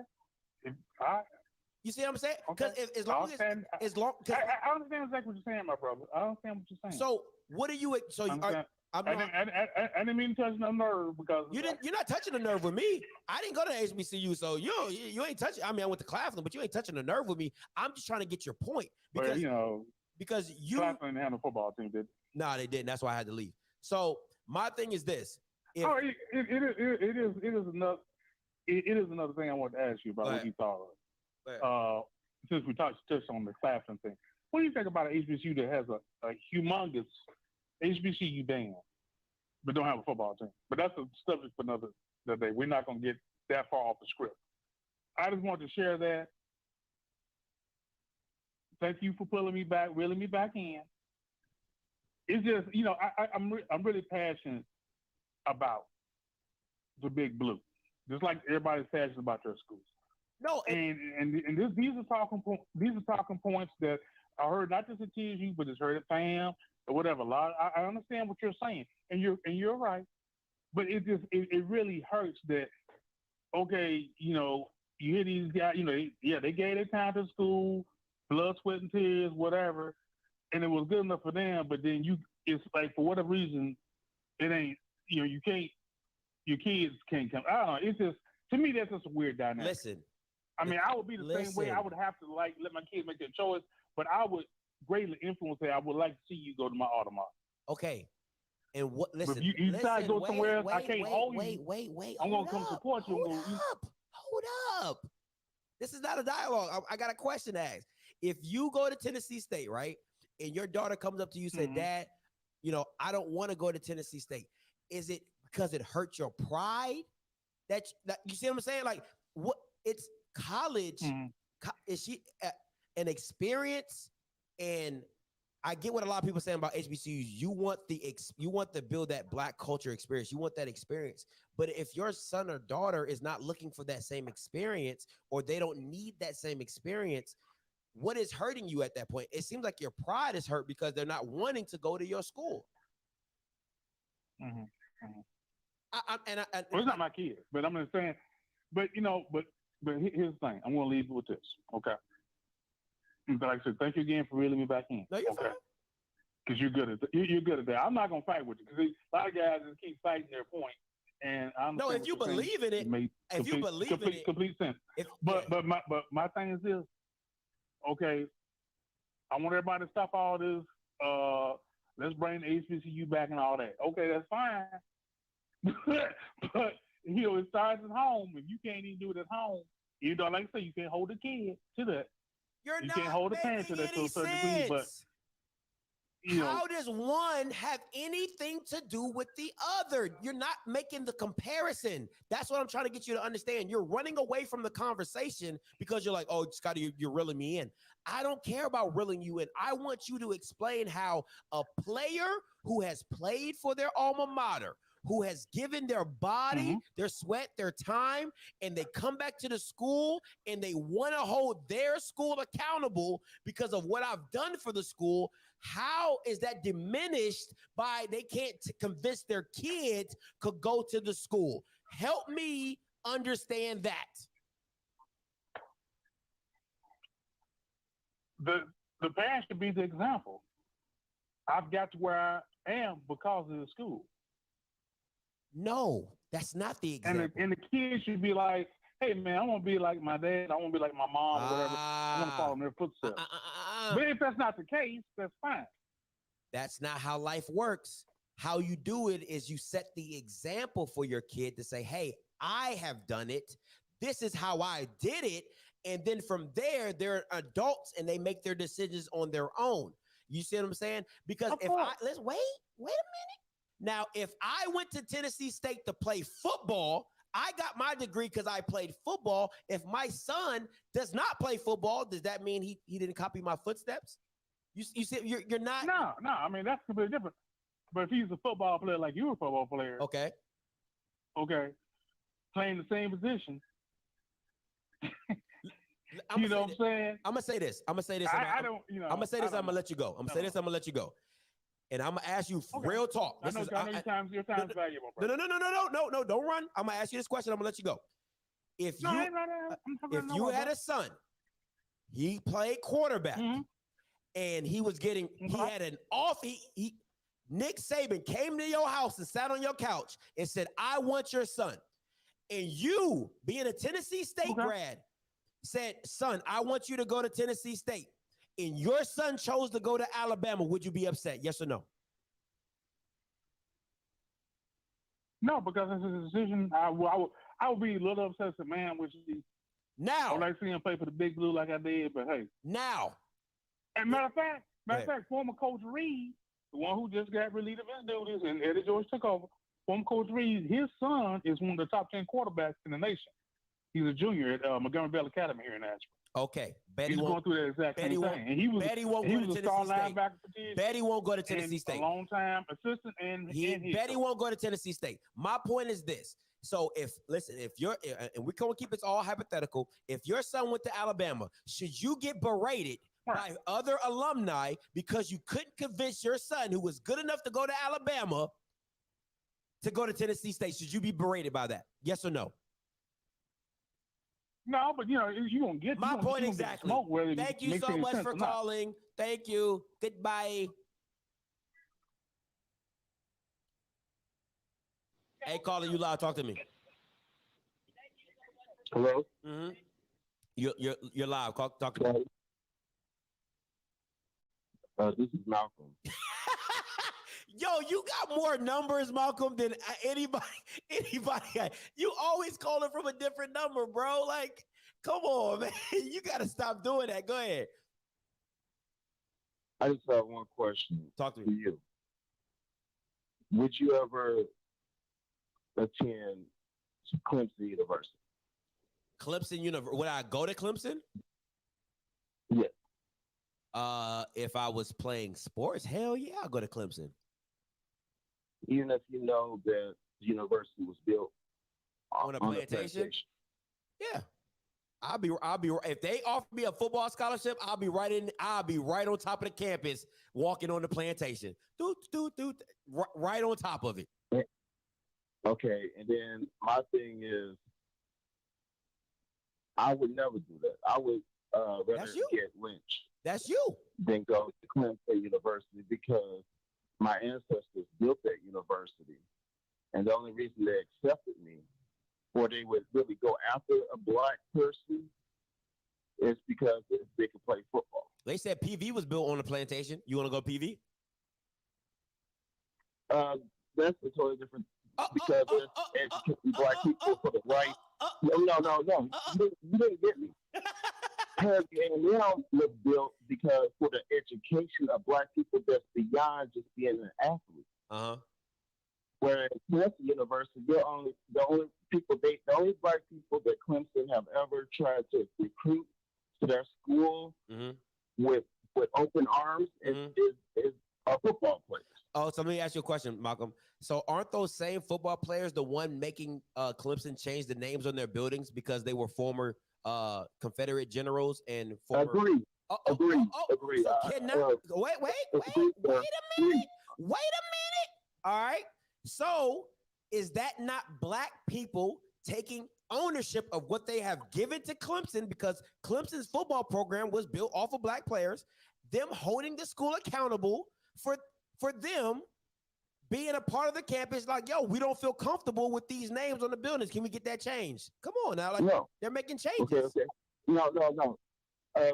Unfortunately, I failed to recall the specific names. I don't know if it was DeAndre Hopkins or you're Sean right. Watson. It was them. But my thing is, and part of being intelligent, like, you can't just, even if you're a high school football player, you have to be curious about the university beyond the facilities. I want to know the history. I would feel like a fool to go to Clemson, UT, Rice, and then find out, there's people who have a history of where they really didn't want black people to attend their school. They have some white supremacists that ran that university. I was feel like the dumbest fool, and now I'm helping that football You know program. what's funny? It all depends I'm, on how. So Sean Watson has brought. He has made Clemson a household name. Back in the, I can't even call it. Sir, the William refrigerator Perry days. Sir, remember, Clemson was a decent team. I'll hang up. I'll hang up. It's not a dialogue. You're rambling. It's not a dialogue. What's funny to me, though, Malcolm, is that it's funny to me. White people were keeping us out of the schools. Now they're begging us to keep. We're the only reason Clemson is relevant. The black players that come through these schools are the only reason these schools are relevant. Is that not funny? They were kicking us out the institution for so long, and now they beg us to come to their school just to make them relevant. Is that not funny? That seems funny to me. That seems that's funny. But that goes back to when I spoke a couple of days ago when I said, why do you all want to get back on that field? Because they're not there really for you to be an engineer. And it's kind of funny. I'm definitely not trying to be controversial, but they would rather get someone from India to recruit for that engineering program as opposed to a Black American. But they'll definitely go out of their way to get a Black person to play on that field, that football field that was a plantation. You're only good if you're on that damn field. The gentleman from Nashville, I understand him wholeheartedly. My son, I said, you can go to any school as long as it's a Black school, and I'm good with that. You can go to TSU, but you have to go to a Black school. Otherwise, I'll disown you. Malcolm, let me bring home very honest with you, Malcolm. So you have to have a certain pride. Malcolm, you sound like a bitter kid that was bullied by an athlete. I'm being 100% honest with you, my guy. I played football. Why would you try to diminish? I'm just trying to tell you what you sound like. What I have to say. I'm just telling you because you sound. Hold up. You know what you sound like? I'm strong. Malcolm, I could have the best class more than Malcolm, you know what I you sound probably like? was a better athlete than you when Malcolm, you know what you sound like?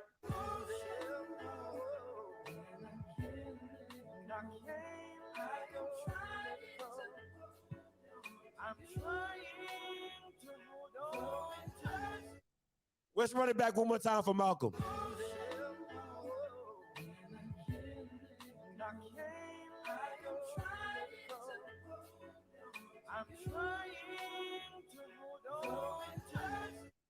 That boy sounded real emotional.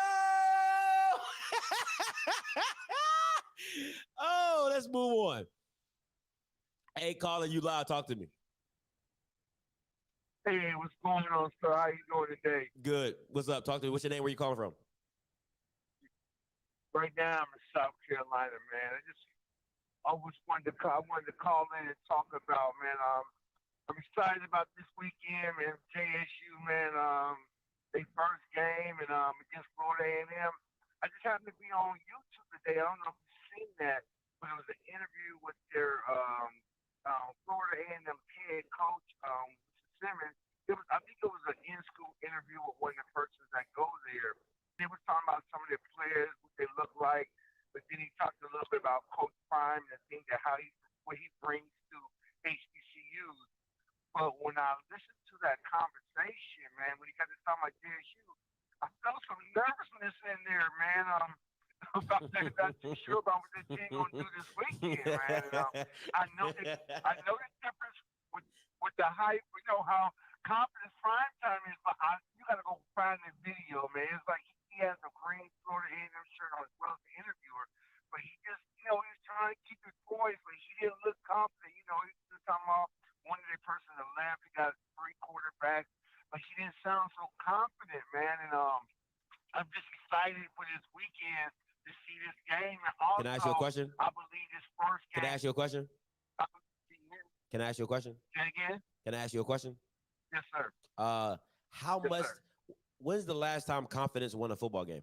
I'm asking for a friend. I'm just asking for a friend. You know, sometimes people ask me, you know what I'm saying? So I want to ask you, you know, when's the last time confidence won a football game? It's just a question. Just a question. I mean, you're right. Well, it just depends on who it is. And some people's confidence as a coach because he believes in his players so much, it would dictate the way they practice and how they come together. If a coach believes so much and have ultimate confidence, even though the player has to go out there and play, I do believe some coaches have the will to coach a team in a way to where his confidence goes on the players to where they can play with that up level of confidence. I like where you're taking this. Go out there and play. I like where you're taking this. I really like where you're taking this because I know for a fact that you have been inside the FAMU locker room and seen how Coach Simmons been coaching. You've seen it. I mean, it's the only way. The way you're describing this, you had to be in the meeting room where he's giving his confidence speeches to his crew. Like, I mean, listen, confidence. Let me. All seriousness, I'm gonna bring it back. Bill Belichick is probably the most aloof coach at a press conference. Nobody doubts his team being prepared. Nobody doubts his team's being prepared. It does not. The coach's demeanor in front of the media has zero to do what they do behind closed doors. And if you can recall, Mike Tomlin, when Antonio Brown had that video recording in his locker room, Mike Tomlin's like, yeah, we're gonna get in there, we're gonna effing beat their ass, we gonna do da. But when he get out to the podium, he's all buttoned up. You know, he gives a little black flair to there every now and then. So listen, if you're betting on a game based off a coach's confidence, then you need to put all your money on Deion. I mean, like if that's what you're doing. That's what I'm saying. That's what I'm getting at. I'm a JSU fan, but what I'm getting at, it just seems that the Florida A&M coach, he was just a little nervous, and you know, I believe every coach believes in a team, but you know what's all been going with JSU. You know how they locked in, and how it's going to be different from what it was from spring. So I know every coach is nervous. It just looks a little bit more nervous because Florida A&M has always been a decent team. Gotcha. You know, years to come, but this is a whole nother level of the game. They're about to face a whole nother animal. All right. Hey, appreciate the call though. Appreciate the call though. I gotta let you go. Say it again. I said I gotta let you go. I got a lot of people on the call. Yes, sir. Thank you, man. No, anytime, my guy. Hey, listen. If you want to win a game, be confident. Hey, caller, you live. Talk to me. You got to keep it short and sweet. I'm about to end this live. What's up? Get to the point. Yeah, Scotty. I'm Ryan from Augusta, Georgia. All right, talk to me. I tried to call in last night, but I was trying to figure out what's the thing with Shedeur. What are you talking about? Like the conversation yesterday. Like you were saying, it was a problem for him going and following his dad to Jackson. But I'm like, that's his dad. What he was supposed to do? So let me get this straight. So if your dad was a bricklayer, you gonna be a bricklayer too? I'm just asking. No. Wait. You asked me a question. I responded to you with a question. If your dad was a bricklayer, would you become a bricklayer? Yeah, I would work for his company if that's what I wanted to do. That's your choice, and that's Shedeur's choice, right? So following your premise, if I was a bricklayer, then I would follow my dad. I would go to my dad's company. I would prefer to work for his company. So Shedeur is a football player. He decided to go play for his dad. Okay. So okay. I'm gonna refute your statement real quick. So if you go work with your dad, let me go. If you go work if your dad has a brick company and you go work for your dad, right? And there's a person in the position first, and your dad is like, hey, you're gonna get this position. You have never done the position at that level, and you don't even you don't get it. The guy who's in the position does not get a chance to keep his position. Is that fair? Yes or no? Okay. Yes. No, that's not. No. The way you're saying it, that's not fair. Let's bring it back to football. Let's bring it back to football. Let's bring it back to football. Let's bring it back to football. I'm gonna help you out. I'm bringing it back to football. You're a freshman coming into a spring league that you're a 4-star freshman. You're not. Listen, I don't give a damn if he was a 5-star freshman. You're a freshman, not allowed to play in the spring. You're taking snaps with the ones that diminish other kids who are in the spring to show their capability to play. in the spring that they're playing. So now, see, I don't have a problem with him being in practice because he has to practice, but you got to keep it fair because once it goes into the fall, then it's an open competition, and now it's whoever gets it, gets it. Because just because you're a 4 or 5 star does not make you better than the kids on your staff, guy. You gotta correct. Listen. I understand that. Listen, Scott, hold on. We have a conversation. Listen, okay. So, from what I'm a Jackson fan. I pay attention to all the reports and everything. Of course. So, I was hearing that in spring, Shedeur was running with the ones. He was the only one scoring touchdowns, and Casey and Jalen was playing, and he was the only one scoring touchdowns with the ones. That's from reports from Jackson media, local media. Second, like I know you got a love affair with Quincy Casey, but why wasn't he starting over Jalen Jones? Y'all niggas do the same weak ass. This is a weak ass argument because I've said it from the jump. No. I'm gonna answer your question, but it's a weak ass argument. I've said from the jump and early in the spring, I said Quincy Casey had COVID. He could not start the first game. They put Jalen Jones in. He wins from that point all the way up to Grambling, right? You cannot take Jalen Jones out. He's winning. It doesn't make sense. No coach would do that. I don't care who you are. He goes against Alabama. So you don't care? I'm finishing. Let me finish my point. Go ahead, guy. Go ahead. So you don't care who you are. So you telling me if Akil Glass had COVID and the backup comes in and he's winning games, they're not taking him back out? Your arguments are weak as fuck, my guy. Akil Glass is a listen. Akil Glass has had a solidified career in the SWAC. Okay, so if anybody came in this spring, so it does matter who it is. So it does matter. Listen, you're too busy trying to respond. You need to listen, learn, and listen. Akil Glass had played last season. Did Jalen Jones play last season? He did. Did Quincy Casey play last season? They both did. They both have production under their belt. So they should be afforded the opportunity to keep the job. Akil Glass, they wasn't. They was not given the opportunity to keep their job. Did you not hear Shedeur say on the actual damn documentary, oh, you didn't come in the block for me? That was in the spring. That's in the spring. Listen. This is my thing. Okay. My thing is this. Shedeur is the quarterback. He's highly touted. He's a 4-star quarterback. To me, it's like, what does that mean? What does that mean? Jalen Jones was a 4-star quarterback. Jalen Jones was a 4-star quarterback. What does that mean? Of course. Tell me what it means. Only thing I'm saying Tell me what that means. Can I tell you what it means? It means that scouters, high school scout people across the country thought he was a pretty good quarterback. So him coming into Jackson, like, we should afford him an opportunity to be great. It's like you waiting on the dude to fail. Like, you a clown, my guy. You a clown. You a clown. Because at the end of the day, nobody was given listen. I don't have no issues with Shedeur, none whatsoever. All I say every time is that a fair chance needed to be given to everybody. To everybody.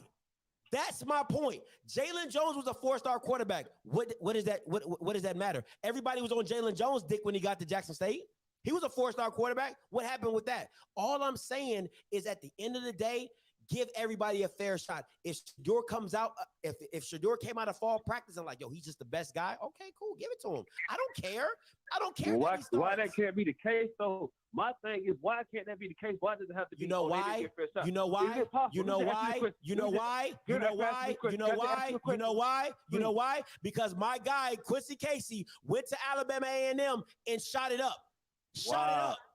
Okay, he went and did. Yeah, man, he had a great game, no doubt. So how does that? Quincy Casey had a great game in Alabama A&M, no doubt about it. Okay, bro, you a clown, bro. You don't know football, bro. You don't know football. During spring and fall, bro, listen to me, please. So that means during spring and fall that the players didn't see that. Damn, Shedeur, Quincy's good, but Shedeur is a little better. Is it possible that could have been the case? Is that possible? Shadur's been playing in this system all his life. He probably had a better grasp of the offense. Is it possible that now he run his offense a little better than, even though Casey Christian is good, you're he absolutely run his right. offense a little better? You're Is that absolutely possible? right. You're absolutely right. You're absolutely right. But it's like, oh man, no, it's unfair. They did Christian wrong. No. You're right. Like, man, it's You're crazy right. to me. No, you're right. No, yeah, you're right. You're absolutely right. No, you're right. But man, I don't know. I listened to it last night. I was like, wow. And it's like, oh man, he's supposed to get all these offers. Why he went to Florida Atlantic? I mean, why he signed to FAU? Like we looked at the 247. Okay, an offer is an offer. Yeah. If Alabama has interest in you, that means something to me. Yeah, you're right. If Georgia has interest in you, that means something to me. Absolutely. But it's like, oh, it's not really an offer. It's an offer, but it's not really an offer. Absolutely. Come on, man. Y'all doing everything. I can agree. to take credit from them. No, man. no, Like, you're absolutely right. But yeah, man, that's it, man. I know.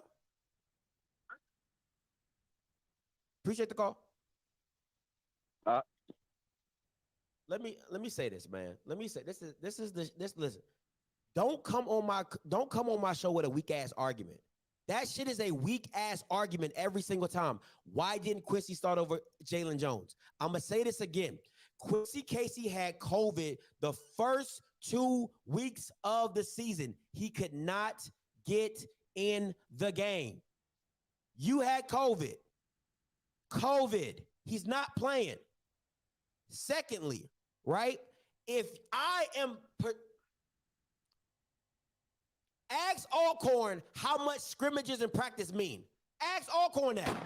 Ask Alcorn that same question. How much do practice and scrimmages mean? You can look real good in practice. You can look real good in the scrimmage. What happens when you put that shit on the field? You got to play a game. Quincy was told to be the starter on Tuesday. He got played in the game on Saturday. He put up 300 yards, 3 touchdowns against the SWAC champions. We're not talking about Valley. We're not talking about Grambling, which were both trash, all right? We're talking about the SWAC champs. So the same coach who sees him do that to him is like, yo, I need that guy. But he's not even good enough to get a fair chance. He's not good enough to get if it was the worst defense, if it's the worst defense, why didn't Skylar put up the same numbers? Don't worry, I'll wait. If the defense is so bad, why didn't Skylar Perry put up the same numbers? They don't have a run game. Miss me with that, Zoe. Miss me with that. Come on, man. What are we talking about right now? But y'all want to talk about practice, though. Practice. Okay, so let me get this straight. I want to make this very clear. I'm not gonna say that. But it's either. But y'all want to live on practice. Y'all listen. You JSU fans and scrimmages and all type of stuff. Y'all live there. That's cool. Live there. I don't have an issue with Shador, but I know what the truth is, and the truth is my man Quincy didn't get a fair shot, and I don't care. But 2022, come talk to me. 2022, come talk to me. All right? That's the last time I'm bringing up Shador. I got 3 callers, and this is my last 3 callers. And I'm telling you right now, callers, keep your stuff short and to the point, because I'm going to hang up. Keep it short, concise, to the point. All right, let's get it. Hey, caller, you loud. Talk to me. What's up, Scotty? What's up? Talk to me. Hey, this Bud down here in Jackson, Mississippi again. Hey, I just called to tell you one thing, baby. What's up? From now on, when you speak about Jackson State, you call us Hall of Fame U. It's time for you to start being respected. Hall of Fame U? All right. You talking about the same Hall of Famer that didn't? You talking about the same Hall of Famer? You talking about the same Hall of Famer that coaches you that didn't know you guys existed? Oh, okay, but next. No. Next. We're not talking about Deion. We're talking about our heritage. Hall of Fame U. Next. The same Hall of Famer that is coaching you didn't know nothing about you. Oh, all right. The legacy is real. Hey, caller, you loud. Talk to me. What's going on, man? This is David, bro. What's up? Hey, man, I was looking at the documentary of part 3. I was just saying, basically, I like how Deion went into basically he went into the community and gave back to the community and stuff like that. How he told the story that he went to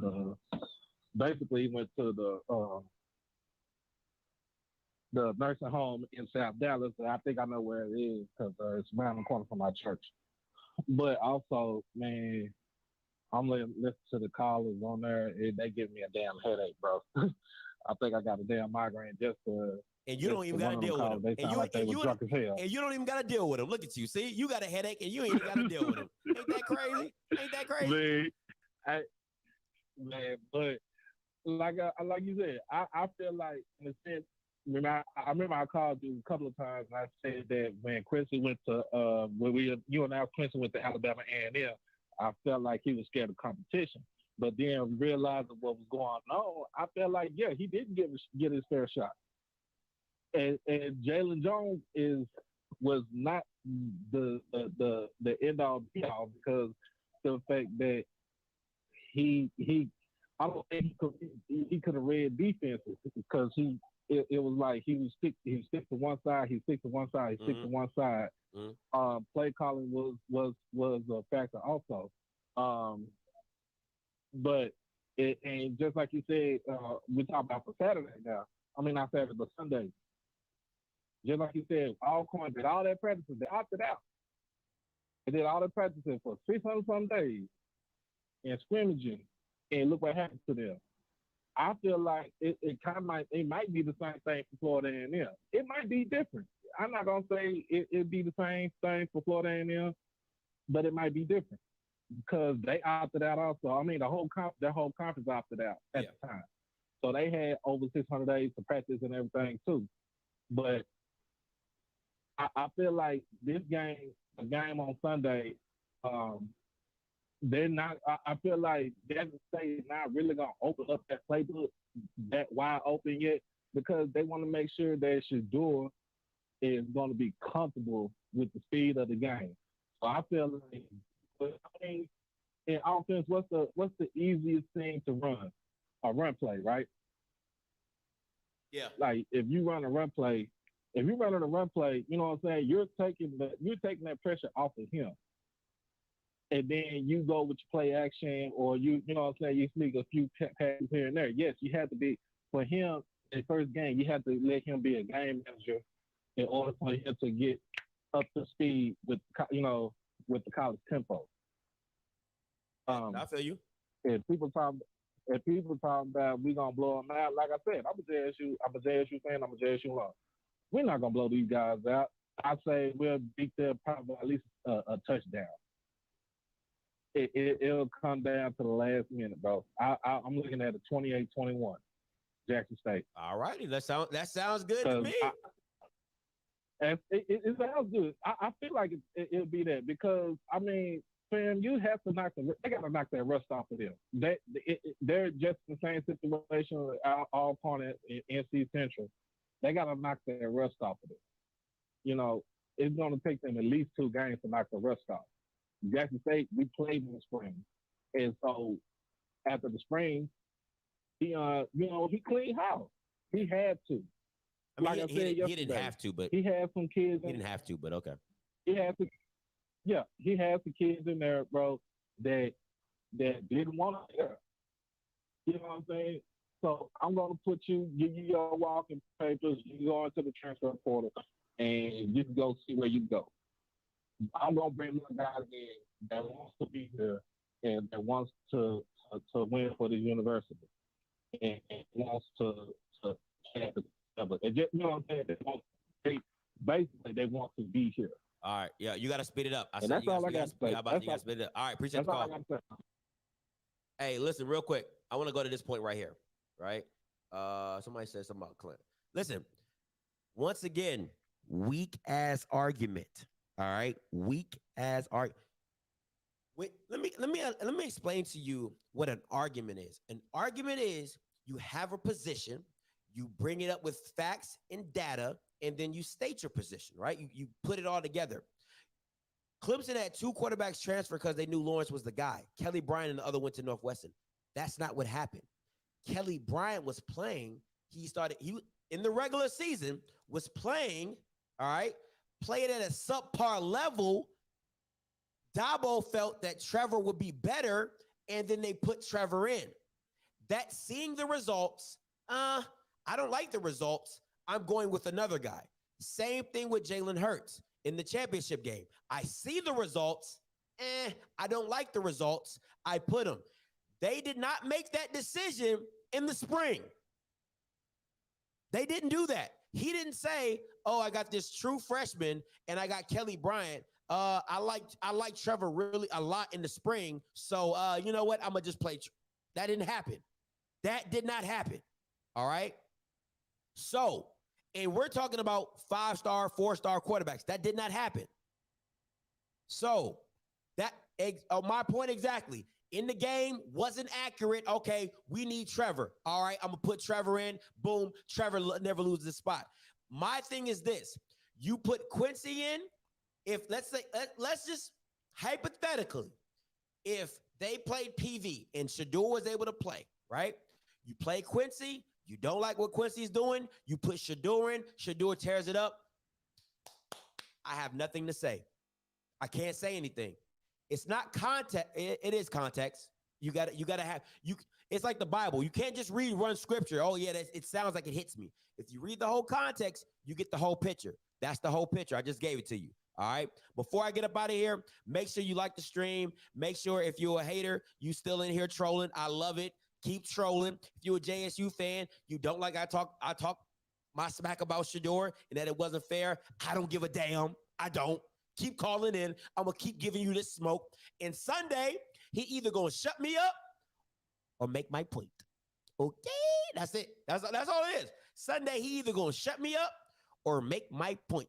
And if he makes my point, I promise you, I won't see not near one of you JSU fans up in this comment. I promise. I know for a fact I won't see no JSU fans in my comments because you know you gon' get this work. Do you hear me? All right. I want all that energy. I want all that same energy when you calling in spring practice. Hey, Scotty. Oh my God. Did you see Shedeur in scrimmage? Oh my God. The pregame show showed him throwing a touchdown over 30 yards. Did you see it? Oh my God. Oh my God. Hey, Scotty. Hey, are you there? Hey, Scotty, are you there? Yeah. Oh my God. Did you see Shedeur? He did a backside George reverse in practice and was killing. Oh my God. Are you there, Scotty? Scotty, are you there? Hey, also, Scotty, I don't understand why you're hating on Shedeur. Did you not see him? He did a toss sweep to Tyson Alexander, and it was pretty. It was the prettiest spiral I ever seen, Scotty. Hello, Scotty, are you there? I don't want to hear that shit. I don't want to hear it. You just made. Where else am I gonna go? Where else am I gonna go? My girl not gonna allow. Listen, first of all, I don't duck no smoke. That ain't even in my character. That's one. Two. All right, my girl ain't gonna let me duck the smoke. She ain't even gonna let me because she gonna be like, "No, you was talking all that mess. You need to take your butt up on there and get it and eat your words. And I'm gonna be on here like this. I'm gonna tell you right now. If Shedeur makes me eat my words, I'm gonna be like this. I'm gonna just let y'all talk. I'm gonna be just like this. Hey, you right, bro. I'm gonna be like, hey, yeah, you right, bro. Hey, you right, bro. Hey, you right, bro. And she gonna be standing right in the corner, just laughing, giggling the whole way. I'm like, hey, you right, bro. Yeah, he did kill, bro. Hey, he did look nice, bro. Hey, straight up, bro, he was tight. Hey, respect to Shedeur, bro. Hey, yo, he's legit 4-star, bro. Oh, you see that? Yeah, that pass was crazy, bro. Like, that's all. I'm going to listen, I'm never going to, if a player balls out, oh, yeah, I'll be the first one to tell you, I didn't see that coming. I definitely didn't. But, you know, I'll give him his respect because that's the guy I am. I'm not biased. I'm just objective. Get that through your thick skulls. I'm not biased. I'm objective. Say it with me. Objective.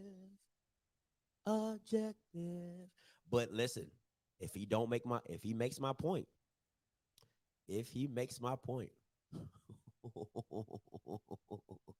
I don't want, and listen, if he makes my point, it's going to be a lot of.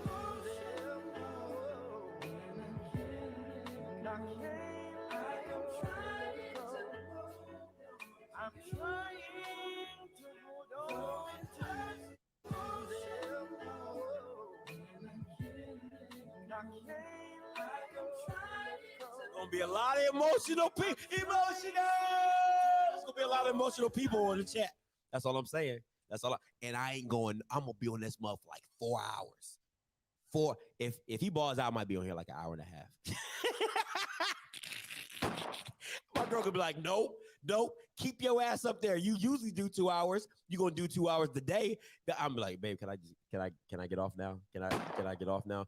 But listen, I'm gonna take this call because JR has really been blowing up my phone all day. JR, listen, I know you listening to this, bro. Keep your shit concise, okay? And if you overtalk me, we rolling. I'm hanging up on you and I'm out. Hey, caller, you live. Hey, Scott, I need you to do me a favor, man. Talk to me.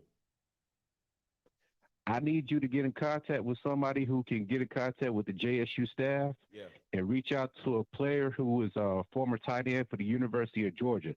His name is Arik Gilbert. That's Arik, A-R-I-K. Hold on. Gilbert. Hold on. You're spelling it fast. A-R-I-K Gilbert? Okay. Yes, Arik Gilbert, A-R-I-K Gilbert. Uh-huh. He's a tight end for the University of Georgia who is no longer on the team, and the reason being is because he's going through mental issues. He's having mental problems. He's having the same kind of problems that Malachi Whiteman had when he was at the University of Tennessee.